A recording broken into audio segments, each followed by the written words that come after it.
Warning!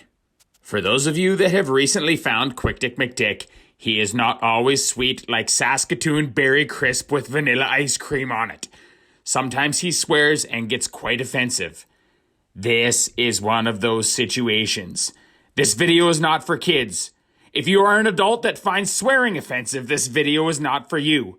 If this has described any of you, please scroll down, hit the thumbs down button, and call Quick Dick McDick an asshole in the comments section. Then move on to videos about kitties playing with balls of yarn. Also, Mom, you might not want to watch this one. I'm sorry in advance. And for the rest of you, those of you that have been following Quick Dick for a long, long time, you know that Quick Dick has been a pretty damn good boy lately. So let's start things off by saying, fuck!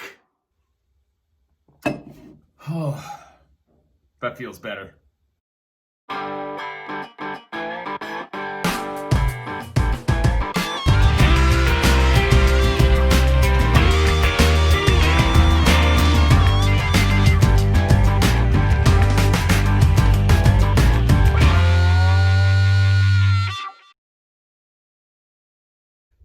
Quick Dick coming to you here today with a Quick Dick Toonie, where you get $2 worth of my opinions, because 2 cents don't buy very much anymore. Today, we're talking about the Great Reset. So, just in case anybody missed it, back in September, here's what our Prime Minister of Canada, the Spartan of Sparkle Socks, had to say while addressing the United Nations. Now, fair warning, whenever you give this actress a chance to enunciate and breathe dramatically in front of a crowd, he will do it for the good of the middle class and poverty-stricken. Anyways, here's what our Build Back Better boy had to say. Building back better means getting support to the most vulnerable while maintaining our momentum on reaching the 2030 Agenda for Sustainable Development and the SDGs. Canada is here to listen and to help. This pandemic has provided an opportunity. Now, if any of the bovine fecal matter coming out of this guy's mouth when he's speaking in front of an audience shocks anybody, just calm your tits a little bit here. Here's Quick Dick's Toonie on what this pitiful excuse for a federal leader said in front of the United Nations. Yes, an opportunity. An opportunity for over 800,000 fucking Canadians who had not filed a tax return to collect CERB that cost taxpayers an approximate $1.7 billion. What a great opportunity. We're talking about a program that was budgeted around the $24 billion mark that wound up costing $84 billion. Oh, no big deal. We shit the bed on our budgeted amount by $60 billion. But what a great opportunity to exemplify to Canadians how we are so fantastic at managing finances. And even though we're supremely shitty at managing finances, although all the provinces have been able to, why don't we as a federal government not table a budget and not let anybody know what our plan is to do with your federal tax dollars? Can you imagine going to your banker and saying, oh yeah, gonna need you to go ahead and run me a $380 billion line of credit? Your banker'd be all like, say, what? What's your budget look like? And you're all like, well, I don't have one. You're just gonna have to trust me. Your banker's gonna tell you not to let the door hit you in the ass on the way out of the bank. Let's look at another opportunity. Yes, what a great opportunity to sneak almost $500 million to your besties over at the We Charity. Then when you get the whistle blown on you, what a great opportunity to show Canadians how greasy of a bastard you are and how handy your party members are with a black Sharpie.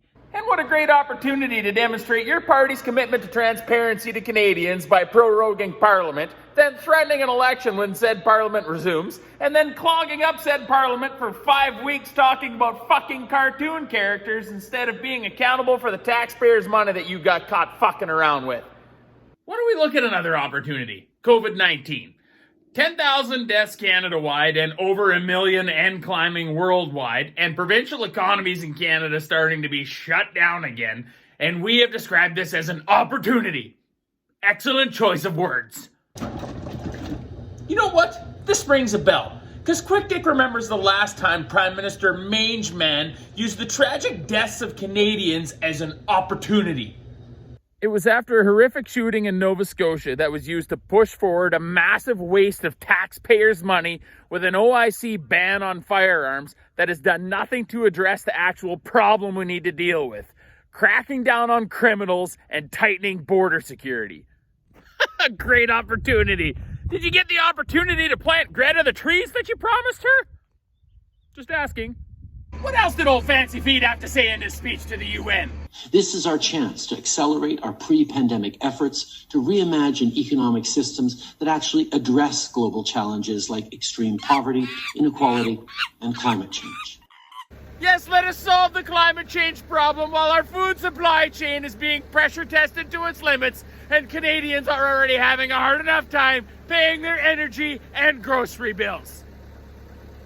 Alternator. Haha, yes, let's trudge forward with a 50% increase on the carbon tax April 1st, 2020 and put even more stress on our food supply chain, making groceries more expensive at the grocery store. Not only that, but let's increase the price of diesel, gas, natural gas, and electricity so it's more expensive for everybody to live.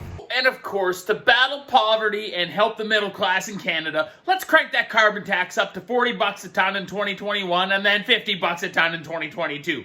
Seems logical. Then, let's add the clean fuel standard on top of the carbon tax increase in 2022. You mean a tax on top of a tax that already does nothing to lower carbon emissions? What a great fucking idea! What a great way to fight poverty and climate change at the same time. Let's take our mining, forestry, agriculture, transportation industries and put a tax on top of a tax on what keeps them moving.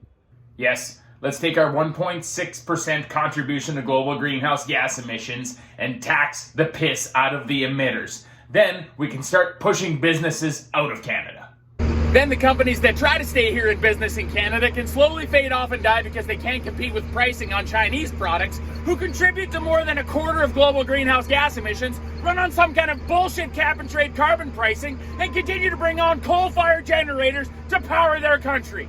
Let's look at one last comment from our brave Canadian groundhog. This pandemic has provided an opportunity for a reset. Oh, perfect. All the people already wearing their tinfoil hats have a big enough fit of hysteria on the go already. Why don't we dump some gas on their fire? Let's get all the conspiracy theorists posting and protesting and pacing their basements more than they already are. Great fucking idea. Hey, Prime Minister! Last time Quick Dick checked, if you want to use the term reset, you have to start over at zero, not $1.06 fucking trillion in debt! Won't need gas. And you have the audacity to sit in front of the world and say, this has been an opportunity. Opportunity? Well, Prime Minister Wonderbeard, I would say this is about what you've done to Canada with your fucking opportunity. Quick Dick's toonie is simple, as it always is. We need to work within Canada during these tough times to help lift each other up, not tear each other apart. We need to help out all the different sectors of our local economies right here in Canada, including the oil and gas sector. We can do things like that by buying oils that are refined right here in Canada and even packaged in pails that are made in Canada. Hey, we do need to pollute less, and we need to evolve towards solutions that have less of an impact on our environment. But we need to do it at a pace that makes it affordable for us to continue to do business in Canada. Otherwise, it's kind of fucking pointless. But the tracks that Senior Soxalot has got us on right now is an unaffordable one, both for Canadians and for Canadian businesses. This is Quick Dick McDick signing off, reminding you, if we want to see Canada heal and grow, we need somebody other than Justin fucking Trudeau. We'll catch you next time. Sorry, Mom. Love you. See you later.